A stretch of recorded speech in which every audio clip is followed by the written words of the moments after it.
Kajian kita pada sore hari ini, tema kita yang akan kita bahas yaitu manusia sahabat iblis.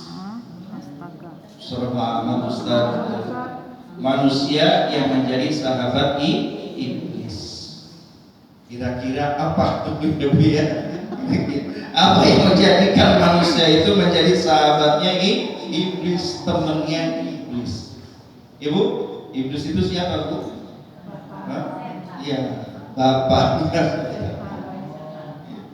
Sebagai landasannya saya sampaikan satu firman Allah di dalam surat Al-Hujurat, Bu. Ayatnya ayat 12. Kalau salah nanti dikoreksi, Bu ya. A'udzu billahi minasyaitonir rajim. Bismillahirrahmanirrahim. Ya ayyuhalladzina amanu tanibu katsiran minadh-dhanni inna ba'dadh-dhanni itsmun. Al-ayat.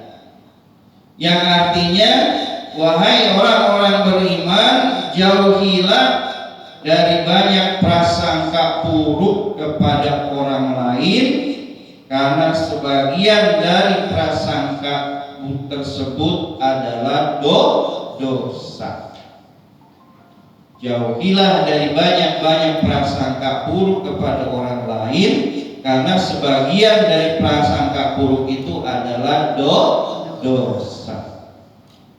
Kemudian saya sampaikan pula sabda Rasulullah sallallahu alaihi wasallam, la yadkhulul jannata hasadun. Tidak akan masuk surga orang yang hasud, orang yang dengki. Inilah dua landasan yang menjadi tema kita, manusia yang menjadi sahabat iblis, sahabat setan. Jamaah yang sama-sama dimuliakan Allah Subhanahu wa taala, ada 6 macam manusia yang menjadi sahabat iblis, yang dicintai oleh iblis. Ada berapa, Bu? 6 macam manusia yang menjadi sahabat iblis. Siapa Ustaz yang pertama? Yang pertama yaitu an-nasu dhanni. An-nasu dhanni. Artinya apa Ustaz? Artinya manusia yang memiliki prasangka buruk. Manusia yang menyimpan di dalam hatinya suka berprasangka buruk kepada orang lain, yang suka gemar menuduh, bahkan ujung-ujungnya yang suka memfitnah saudaranya. Jadi manusia dhanni, an-nasu dhanni, manusia yang memiliki prasangka buruk. Maka kita orang yang beriman, Allah melarang kepada kita untuk memiliki prasangka buruk kepada orang lain. Maknanya adalah kita sebagai orang yang beriman tidak boleh memiliki suudzon kepada orang lain, prasangka buruk kepada orang lain. Tidak boleh.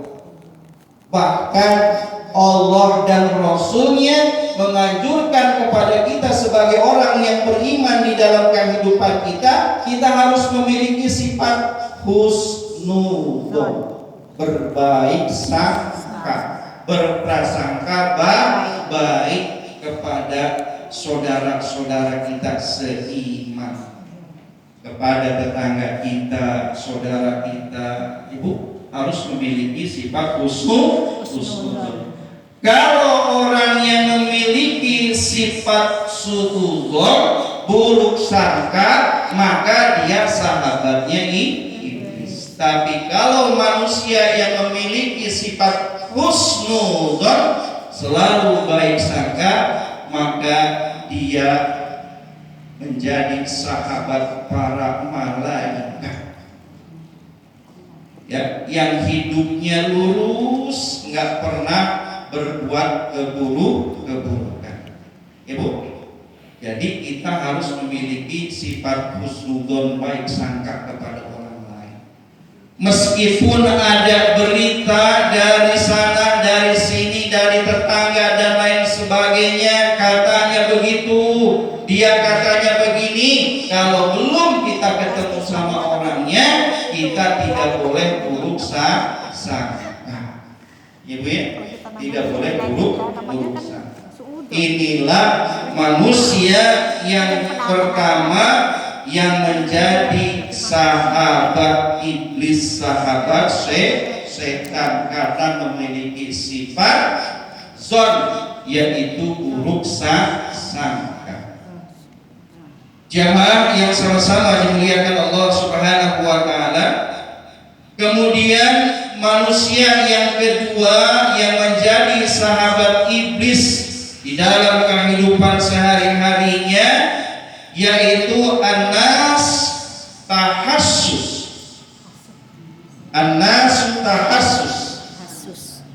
Ya, manusia tahassus. Bu, manusia tahassus. Apa artinya Ustaz? Yaitu manusia yang memiliki sifat tahassus. Apa itu tahassus? Tahassus itu manusia yang memiliki sifat suka membuka aib orang lain. Tahassus, manusia yang suka membuka aib orang lain, keburukan orang lain, rahasia yang enggak mau sebenarnya tersebar kemana-mana yang punyanya, tapi kita membuka, bahkan kita menyebarkan aib keburukan seseorang. Ya Bu, ini yang kedua. Manusia yang tipe seperti ini adalah manusia yang dicintai oleh iblis dan dia menjadi sahabat iblis. Karena apa? Karena iblis sukanya adalah apa Bu? Keburukan. Ya.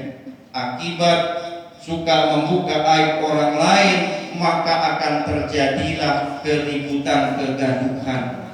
Dan iblis paling senang kalau manusia itu suka ribut, suka berantem, dipancing oleh iblis dengan membuka aib salah satu saudaranya, salah satu tetangganya, sehingga tetangganya marah, pada akhirnya berantem.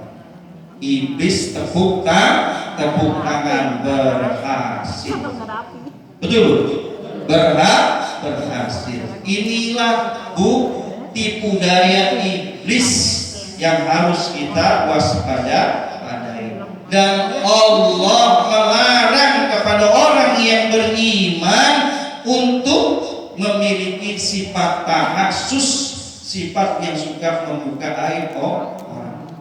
Maka baginda Rasulullah Shallallahu Alaihi Wasallam pernah bersabda, siapa orangnya yang menutupi aib orang lain, saudaranya sendiri, maka dia akan ditutupi aibnya oleh Allah di dunia dan di akhirat. Ya. Akan ditutupi oleh Allah aibnya di dunia dan di akhirat. Tapi sebaliknya, kalau orang yang suka membuka aib orang lain, maka Allah tidak akan menutupi aibnya di dunia dan kelak akan malu di akhirat. Bu, kita di dunia aja kalau aib kita ini diketahui oleh orang lain malu. Ya Bu, malu.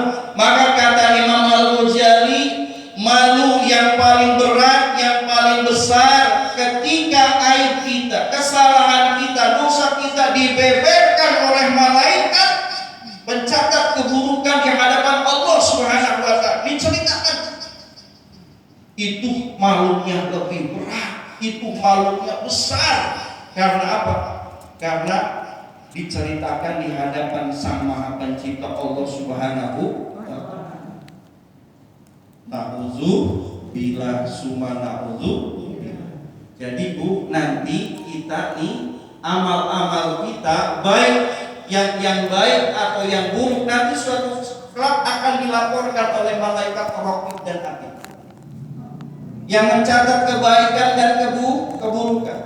Bila mana malaikat mencatat keburukan, melaporkan di hadapan Allah, ya Allah, si fulan banyak kebaikannya, suka bersedekah, murah senyum, hangat persahabatannya, bergaulnya nggak pernah ada dengki dan lain sebagainya, terus diceritakan kebaikan-kebaikan itu, dia akan mendapat pujian dari malaikat Allah.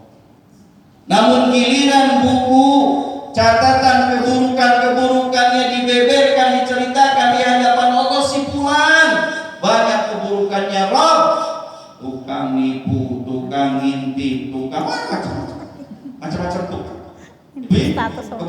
keburukan, maka dia akan malu tertunduk di hadapan Allah Subhanahu wa Ta'ala. Tidak ada pembelaan di pengadilan Allah kecuali yang membela adalah kebaikan dirinya sendiri ketika dia hidup di dunia. Ada yang dibela oleh sholatnya, ada yang dibela oleh puasanya, ya Bu, dibela oleh kebaikan yang kita tanam di dunia. Maka kembali lagi, Allah melarang orang yang beriman memiliki sifat tahassus, ya Bu, memiliki sifat suka membuka aib orang lain. Jamaah yang sama-sama dimuliakan Allah Subhanahu wa Ta'ala. Kemudian yang ketiga, manusia yang menjadi sahabat iblis dan dicintai oleh iblis adalah an-nasu tajassus. An-nasu tajassus. Tadi tahassus, sekarang tajassus. Tajassus, an-nasu tajassus. Siapa itu Ustaz? Apa artinya an-nasu tajassus? Yaitu manusia yang memiliki, yang suka mencari-cari kesalahan orang. Tadi membuka aib, ya Bu, tahassus membuka aib, tajasus manusia yang suka mencari-cari kesalahan orang lain, dicari-cari kesalahannya. Kalau kita benci kepada dia, Bu, kepada seseorang, kita cari-cari kesalahannya, Bu. Maka ada peribahasa, Bu, gajah di hadapan mata tidak kelihatan, sedangkan semut yang ada di seberang lautan jelas tampak kelihatan. Maknanya keburukan kita yang kita punya nggak pernah kelihatan, nggak pernah merasa, tapi keburukan orang lain nyata banget, jelas banget. Makanya ada falsafah telunjuk jari, ya Pak? Falsafah telunjuk jari. Yang ditunjuk cuma satu, yang nunjuk kamu mah orangnya begini. Yang empat nunjuk kemana? Yang empat nunjuk kemana? Yang empat nunjuk ke diri sendiri. Yang satu nunjuk orang lain, coba lihat. Yang empat nunjuk kemana? Nunjuk diri sendiri. Maknanya apa? Jangan urusin orang lain, urusinlah diri sendiri. Jangan buka aib orang lain, jangan cari-cari kesalahan orang lain. Sendirinya pun banyak salah, banyak aib. Ibu yang sama-sama dimuliakan Allah Subhanahu wa Ta'ala. Maka Allah melarang juga orang yang beriman memiliki sifat tajassus, yang suka mencari-cari kesalahan orang. Memang ada di dalam kehidupan sehari-hari, ada manusia yang memiliki sifat tajassus. Maka banyak sekarang, Bu, ya. Kalau benci, didedel, cari-cari kesalahannya. Ya, tujuannya apa? Mencari-cari kesalahan orang yang kita benci, orang yang kita tidak suka, musuh kita, lawan kita. Seumpamanya untuk tujuannya salah satunya adalah untuk menjatuhkan kehormatan dia. Bu, dicari kesalahannya untuk menjatuhkan kehormatan dia, untuk balas dendam, agar dia sengsara, agar dia susah. Laporin ke yang berwajib, sudah. Untuk apa? Supaya puas bisa balas dendam, ngejatuhin orang yang kita tidak sukai dengan dicari-cari kesalahannya. Orang yang beriman tidak boleh memiliki sifat tajasus. Jemaah ibu yang sama-sama dimuliakan Allah Subhanahu wa taala, yang keempat, manusia yang menjadi sahabat iblis dan dicintai oleh iblis adalah manusia an-nasu tanafus. An-nasu tanafus. Tanafus. Ya. An-nasu tanafus. Manusia, apa artinya Ustaz? Manusia yang hidupnya suka bersaing.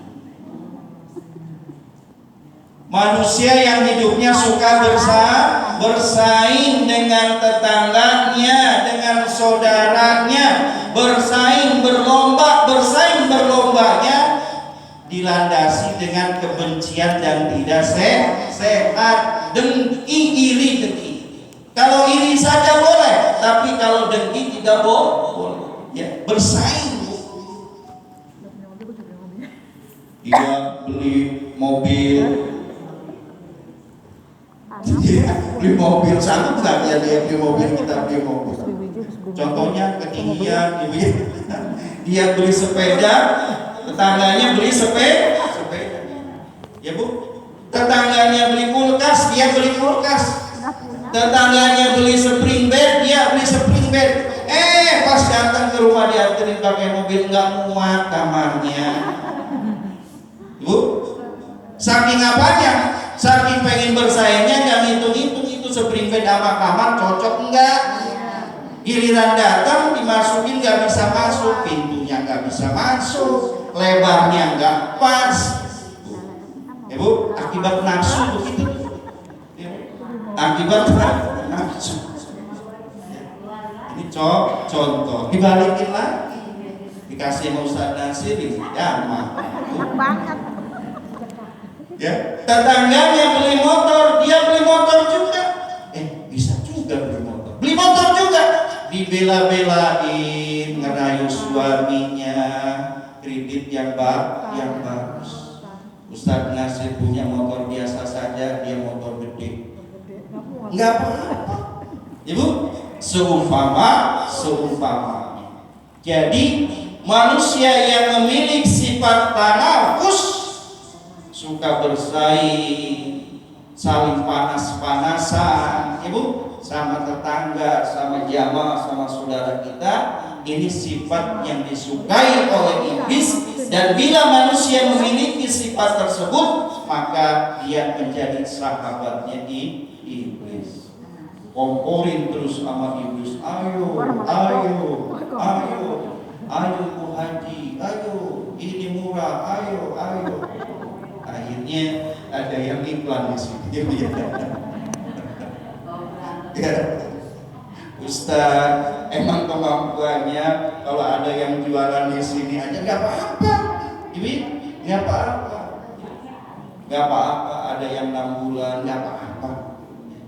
Kalau kita butuh, memang kita butuh barang itu, Ibu, ya. Jangan barang yang kita tidak butuhin, Bu. Kita membeli sesuatu barang yang memang kita butuh di dalam kehidupan kita sehari. Jemaah yang sama-sama dimuliakan Allah Subhanahu wa taala. Jadi manusia yang keempat yang dicintai oleh iblis dan menjadi sahabatnya iblis, yaitu manusia yang memiliki sifat tanafus, yaitu manusia yang suka bersaing, berlomba, didasari dengan persaingan yang tidak sehat, akibat benci, dendam, dan hatinya kotor. Kemudian yang kelima, manusia yang dicintai oleh iblis dan menjadi sahabatnya iblis yaitu an-nasu tahassud. An-nasu tahassud. Apa artinya Ustaz? Yaitu manusia yang memiliki sifat hasud, sifat dengki. Ya, manusia yang memiliki sifat dengki. Allah benci, Allah murka kepada manusia yang memiliki sifat dengki kepada sesama. Ibu, sudah dibahas apa yang dimaksud dengan dengki. Orang dengki itu bila melihat saudaranya susah dia senang. Orang melihat saudaranya lagi susah dia senang, namun sebaliknya melihat saudaranya lagi senang dia sendiri susah. Kesel, ibu, itu dengki. Maka orang yang memiliki dengki adalah orang yang dicintai oleh iblis, dan dia menjadi sahabatnya iblis sebagai jalan untuk memprovokasi manusia, tetangga dengan tetangganya, saudara dengan saudaranya, di mana dia tinggal, suruh ribut, suruh berantem.